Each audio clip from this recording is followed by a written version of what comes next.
Esther chapter 8. That very day, King Ahasuerus gave the property of Haman, the enemy of the Jews, to Queen Esther. Mordechai presented himself to the king, for Esther had revealed how he was related to her. The king slipped off his ring, which he had taken back from Haman, and gave it to Mordecai. And Esther put Mordecai in charge of Haman's property. Esther spoke to the king again, falling at his feet and weeping, and beseeching him to avert the evil plotted by Haman the Agagite against the Jew. The king extended the golden scepter to Esther, and Esther arose and stood before the king. "If it please your majesty," she said, "and if I have won your favor and proposal seems right to your majesty, and if I am pleasing to you, let dispatches be written countermanding those which were written by Haman son of Hammedatha the Agagite, embodying his plot to annihilate the Jews throughout the king's provinces. For how can I bear to see the disaster which will befall my people? And how can I bear to see the destruction of my kindred?"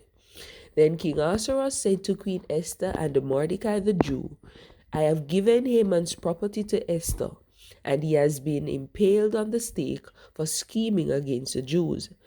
And you may further write with regard to the Jews as you see fit. Write it in the king's name and seal it with the king's signet. For an edict that has been written in the king's name and sealed with the king's signet may not be revoked."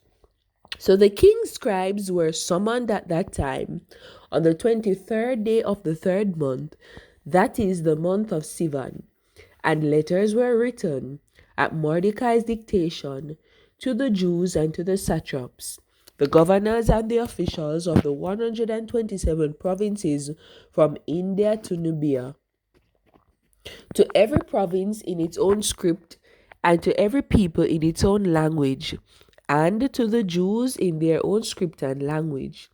He had then written in the name of King Ahasuerus and sealed with the king's signet. Letters were dispatched by mountain couriers, riding steeds, used in the king's service, bred of the royal stud. To this effect: "The king has permitted the Jews of every city to assemble and fight for their lives. If any people or province attacks them, they may destroy, massacre, and exterminate its armed force together with women and children and plunder their possessions. On a single day in all the provinces of King Ahasuerus, namely on the 13th day of the 12th month, that is the month of Adar." The text of the document was to be issued as a law in every single province. It was to be publicly displayed to all the peoples, so that the Jews should be ready for that day to avenge themselves on their enemies. The couriers, mounted on royal steeds, went out in urgent haste at the king's command, and the decree was proclaimed in the fortress Shushan. Mordecai left the king's presence in royal robes of blue and white, with a magnificent crown of gold, and a mantle of fine linen and purple wool, and the city of Shushan rang with joyous cries. The Jews enjoyed light and gladness, happiness and honor. And in every province and in every city, when the king's command and decree arrived, there was gladness and joy among the Jews, a feast and a holiday. And many of the people of the land professed to be Jews, for the fear of the Jews had fallen upon them.